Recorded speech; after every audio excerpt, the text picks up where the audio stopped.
तो वेलकम है दोस्तों, इकोनॉमिक्स ऑनर सेमेस्टर 2 का एग्ज़ाम आ चुका है। सेमेस्टर 2 का एग्ज़ाम चल रहा है यार, और ऐसे में इंपॉर्टेंट क्वेश्चन कर लेना बहुत ज़रूरी है ना। तो चलिए, अर्थशास्त्र semester 2 core paper 3 important question करने वाले हैं। देखिए, फुल मार्क्स 80 होता है, समय आपको 3 घंटे दिए जाते हैं। तो आइए, इंपॉर्टेंट क्वेश्चन जितने भी हैं इस वीडियो में करेंगे, साथ ही आपको पीडीएफ भी दिया जाएगा। पहले वीडियो को देख लीजिए यार, उसके बाद पीडीएफ को डाउनलोड कीजिएगा, ठीक है। तो चलिए, पहला क्वेश्चन शुरू करते हैं। पहला क्वेश्चन है, प्राथमिक एवं द्वितीयक सम्मकों से क्या समझते हैं? इनमें अंतर करना है और बताना है कि प्राथमिक सम्मक को संकलित करने के विभिन्न तरीके, ठीक है। इंग्लिश में है, what is primary and secondary data,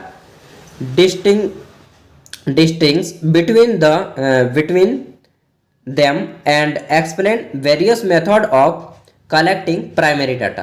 तो इसमें बताना है कि सबसे पहले प्राइमरी डाटा होता क्या है, प्राथमिक सम्मक, फिर बताना है कि द्वितीयक सम्मक होता क्या है, सेकेंडरी डाटा क्या होता है, ठीक है।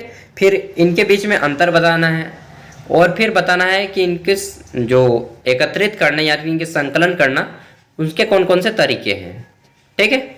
तो ये क्वेश्चन बहुत ही ईजी है एंड जरूरी भी है, इम्पोर्टेंट भी है। आगे देखिए, बी नंबर है, काल श्रेणी क्या है? काल श्रेणी के संघटक की व्याख्या करें। What is time series, discuss the components of time series, ठीक है। काल श्रेणी क्या है, काल श्रेणी के संघटक की व्याख्या करें। तो देखिए, इसका भी आंसर दिया है, एंड काल श्रेणी के अवयव यानी कि components of time series point wise करके दिया गया है। अब देखिए, तीसरा क्वेश्चन बनता है कि प्रायिकता को परिभाषित करें, इसकी आधारभूत धारणाओं की विवेचना करें। इंग्लिश में define probability, explain the basic concept of it. यानी कि सबसे पहले आपको प्रायिकता के बारे में बताना है, परिभाषा देना है, उसके बाद हो सके तो एक दो अर्थशास्त्रियों के नाम, इकोनॉमिस्ट के नाम बता दीजिए, फिर गणितीय परिभाषा उसका बताइए, फिर सांख्यिकी की परिभाषा बता सकते हैं, ठीक है। इतना बड़ा बड़ा नहीं लिखना होगा, छोटा छोटा ही लिखिए। उसके बाद आधारभूत धारणाएं बताएं, जैसे कि देव धारणा, रैंडम, उसके बाद समान रूप से घटने वाली घटनाएं, प्रतिदर्श समूह, घटना, इवेंट्स, इन सब के बारे में बताना है। उसके बाद आपका जो आंसर आएगा खिल के दिखेगा, ठीक है। स्वतंत्र घटनाएं, आश्रित घटनाएं, इस तरह से कर दीजिए। अगला क्वेश्चन बनता है कि what is classification and tabulation, what are the features and objects of classification, some on preparing histogram and bar diagram। तो हिस्टोग्राम और बार डायग्राम के माध्यम से बताना है इसके उद्देश्यों के बारे में। तो आइए देखते हैं वर्गीकरण के उद्देश्य क्या हैं, ठीक है। तो इस तरह आपको लिखना है वर्गीकरण, फिर वर्गीकरण के उद्देश्य बताना है यानी कि ऑब्जेक्टिव्स। और देखिए, यहाँ पे इंग्लिश का उपयोग किया गया है क्वेश्चन में, तो कोशिश कीजिए कि इंग्लिश में आप थोड़ा ध्यान दें, क्योंकि इकोनॉमिक्स में अगर आप एमए करना चाहते हैं आगे चलकर पीजी, तो उसमें विशेष रूप से ध्यान देना होगा, ठीक है, इंग्लिश में, क्योंकि इंग्लिश के बिना ये सब सब्जेक्ट थोड़ा मुश्किल है। तो ये हो गया। चलिए आगे बढ़ते हैं नेक्स्ट क्वेश्चन की ओर। तो हमारा ये हो गया, बार डायग्राम दिया गया है। क्वेश्चन है कि what are the essential qualities of a good average, explain the merits and demerits of mean, median and mode. यानी कि माध्य, माध्यिका और बहुलक ना।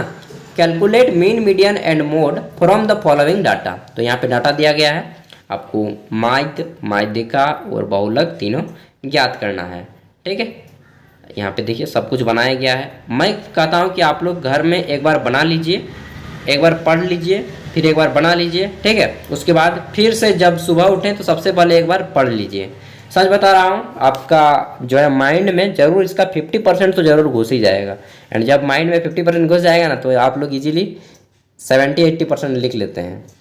देखिए क्वेश्चन है कि discuss the merit and demerits, यानी कि इसकी अच्छाइयों और बुराइयों को बताना है, of mean deviation, mean deviation की जितने भी है माध्य विचलन के अच्छाई और बुराई, ठीक है, दोनों को बताना है।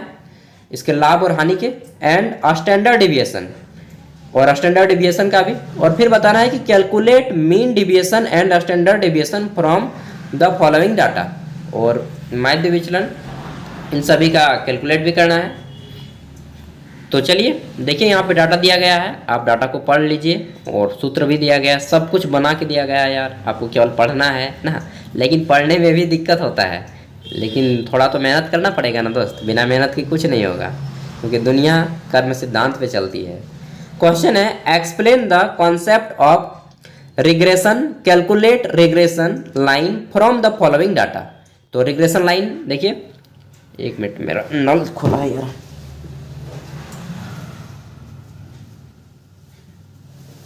चलिए। तो ये हो गया आपका आंसर, इसका आंसर दिया है यहाँ तक, पूरा डाटा वगैरह सारा कुछ दे दिया है। नेक्स्ट क्वेश्चन यहाँ पे हमारा बनता है, क्या बनता है, तो क्वेश्चन क्या पे था, हम लोग कहाँ पे थे यार, शायद एक दो क्वेश्चन, हाँ चलिए। क्वेश्चन है कि explain the measure of skewness some on Karl Pearson's Bose and Bowley. तो अर्थशास्त्रियों के नाम दे दिए गए हैं, कार्ल पियर्सन एंड बॉले, और फिर बोला है कि मेजर ऑफ केवनेस। तो दो अर्थशास्त्री हैं, कार्ल पियर्सन और बावले ना। बावले को हम लोग बोलते हैं बावला हो गया है, मतलब पागल हो गया है, बावला हो गया है के। अगला क्वेश्चन यहाँ पे दिया है इन्होंने, इंपॉर्टेंट क्वेश्चन, कि define correlation when is correlation positive, negative and perfect, prove that lies between +1 and -1, sum of Karl Pearson coefficient of correlation and rank correlation। तो ये हो गया आपका क्वेश्चन, एंड इसका आंसर यहाँ पे आपको दिया गया है। ठीक है, आगे देखते हैं। तो और क्वेश्चन नहीं है, बस इतना ही क्वेश्चन है। और जहाँ तक मेरा अनुमान है, अगर आप इतना क्वेश्चन कर लेते हैं ना कोर पेपर 3 में, तो एक भी क्वेश्चन नहीं छूटेंगे। मैं फुल गारंटी तो नहीं दे सकता हूँ, लेकिन मैं अपने अनुमान से बोल सकता हूँ कि ये सभी क्वेश्चन इंपॉर्टेंट है, आपके एग्जाम को क्रैक करने के लिए बहुत ही ईजी है। एंड अगर आप पढ़ के जाते हैं, लिख के जाते हैं, अपने घर से तैयारी करके जाते हैं, उसी तरह 3 घंटा समय दे के बैठ जाते हैं घर में पढ़ाई करने, ठीक है, और एग्जाम की तरह बैठ लेते हैं, क्वेश्चन लिखते हैं, तो मैं डेफिनेटली बोल सकता हूँ कि आपका मार्क्स 60+ ही आएगा, 75 आएगा, लेकिन 60 तो मिनिमम आएगा ही आएगा। ठीक है, तो अच्छे से तैयारी करें। कोर पेपर 3 का मैं नेक्स्ट वीडियो लाऊंगा क्वेश्चन पेपर के ऊपर भी, कि अगले साल किस टाइप के क्वेश्चन पूछे गए थे। ठीक है, and core paper 4 generic elective या जनरल जो भी रखें आप, उसके साथ ही आपका AICC का पेपर, सभी के क्वेश्चन पेपर यहाँ पे अवेलेबल हैं। तो आप चैनल पे पहली बार आए तो सब्सक्राइब कर लें, and thank you, all the best. फिर मिलते हैं अगले वीडियो के साथ। अगर आपका कोई दोस्त ग्रेजुएशन कर रहा हो, BA BCom BSc कुछ भी, तो उन तक भी शेयर कीजिएगा, क्योंकि ज्ञान बांटने से बढ़ता है। ऑल द बेस्ट दोस्तों, अच्छे से एग्जाम दें। Thank you.